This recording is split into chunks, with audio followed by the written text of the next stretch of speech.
اعوذ باللہ من الشیطان الرجیم بسم اللہ الرحمن الرحیم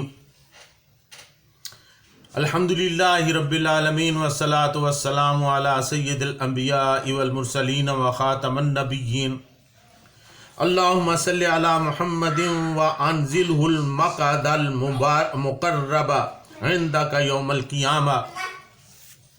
معزز ناظرین، السلام علیکم ورحمۃ اللہ وبرکاتہ۔ جاذب پبلیکیشنز میں خوش آمدید۔ میں محمد سعید جاذب آپ کی خدمت میں حاضر ہوں۔ تعلیم القرآن کا سلسلہ جاری ہے اور میں آپ کی خدمت میں سورہ بقرہ کی تفصیلات و تشریحات پیش کر رہا ہوں۔ آج کی نشست میں سورہ بقرہ کی آیت نمبر 178 اور 179 شامل ہے۔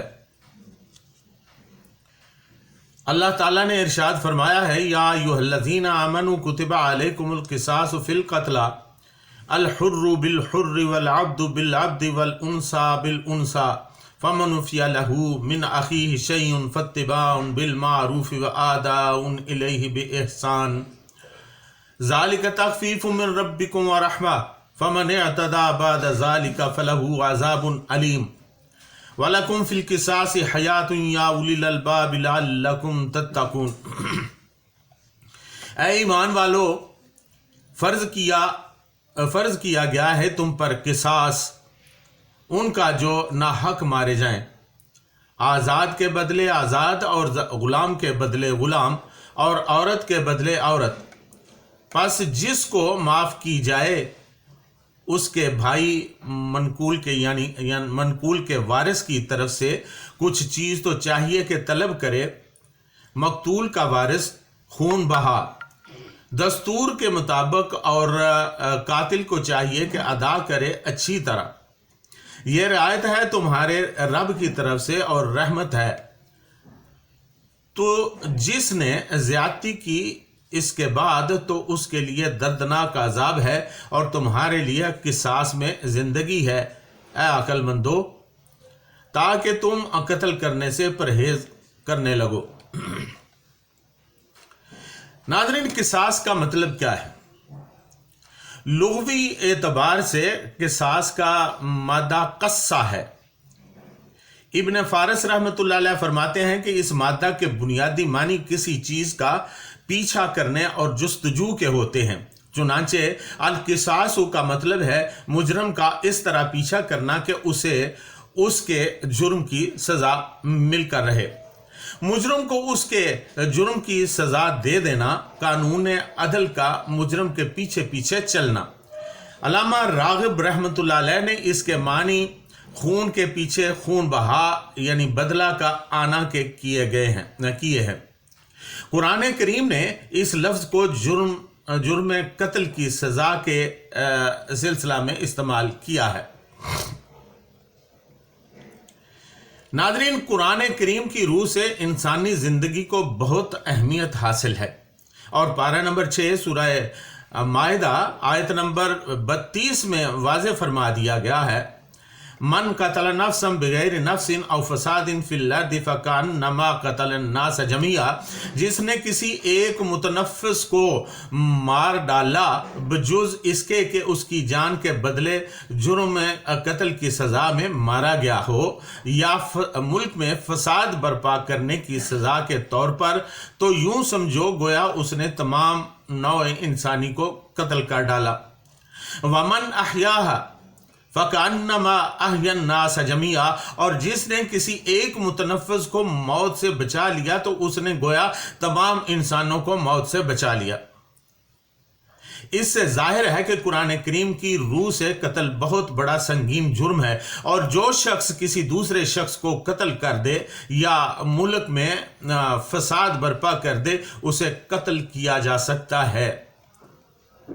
ناظرین،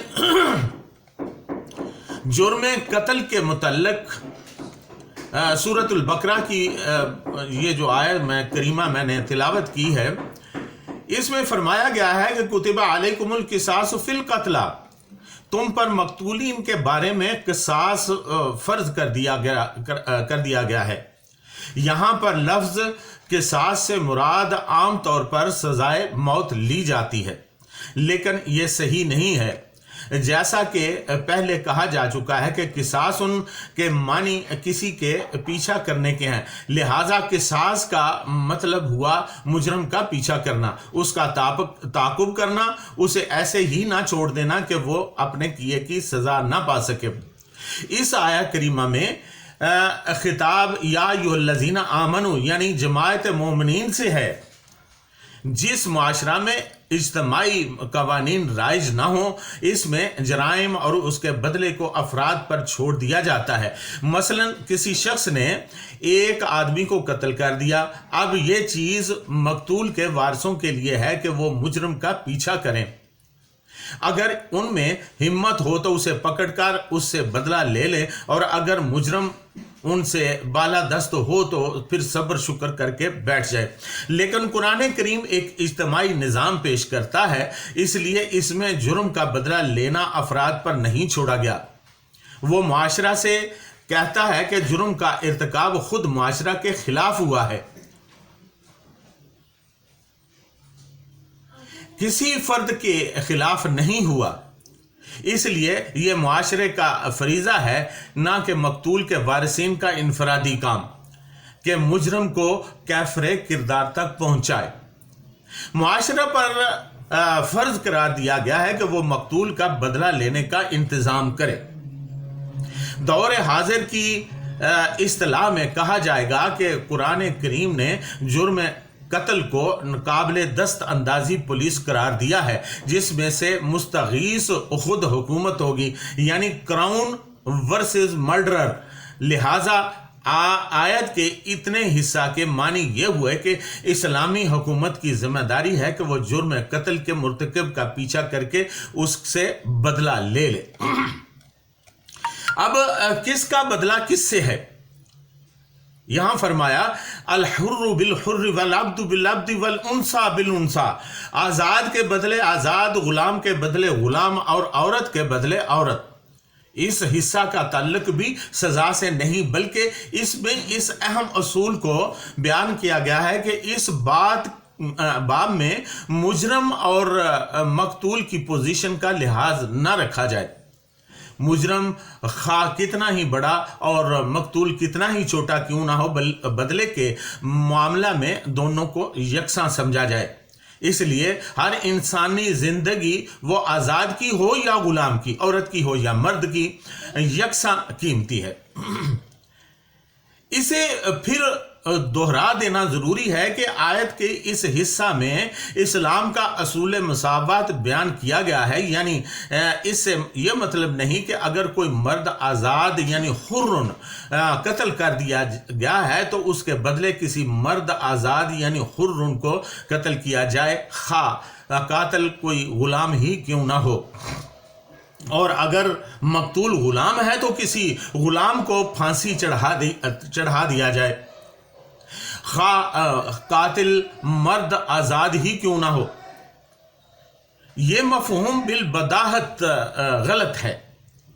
قرآن مجید نے یہاں عام اصول مساوات پر زور دیا ہے اور اس کے لیے اصولی انداز بیان اختیار کیا ہے، جس سے مراد یہ ہے کہ سزا کے معاملہ میں قاتل اور مقتول کی پوزیشن کا کوئی خیال نہ کیا جائے۔ ناظرین، حضرت سعید بن جبیر رحمۃ اللہ علیہ اس آیت کی تفسیر کے تحت فرماتے ہیں کہ جب قتل عمد ہو تو آزاد کو آزاد کے بدلہ میں قتل کیا جائے۔ فرماتے ہیں کہ زمانہ جاہلیت میں عرب کے دو قبائل کے درمیان جنگ ہوئی، جس میں بہت سے غلام اور عورتیں بھی قتل ہو گئیں، پھر مسلمان ہو گئے۔ ان میں سے ایک قبیلہ نے دوسرے قبیلہ کے ساتھ زیادتی کی۔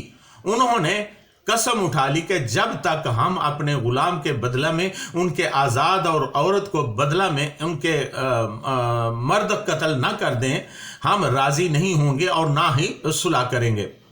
تو اللہ تعالیٰ نے یہ آیت نازل فرمائی۔ پھر پارہ نمبر 6 سورۃ المائدہ آیت نمبر 45 میں ارشاد باری تعالیٰ ہے، وَكَتَبْنَا عَلَيْهِمْ فِيهَا أَنَّ النَّفْسَ بِالنَّفْسِ وَالْعَيْنَ بِالْعَيْنِ وَالْأَنْفَ بِالْأَنْفِ وَالْأُذُنَ بِالْأُذُنِ وَالسِّنَّ بِالسِّنِّ وَالْجُرُوحَ قِصَاص، اور ہم نے لکھ دیا تھا یہود کے لیے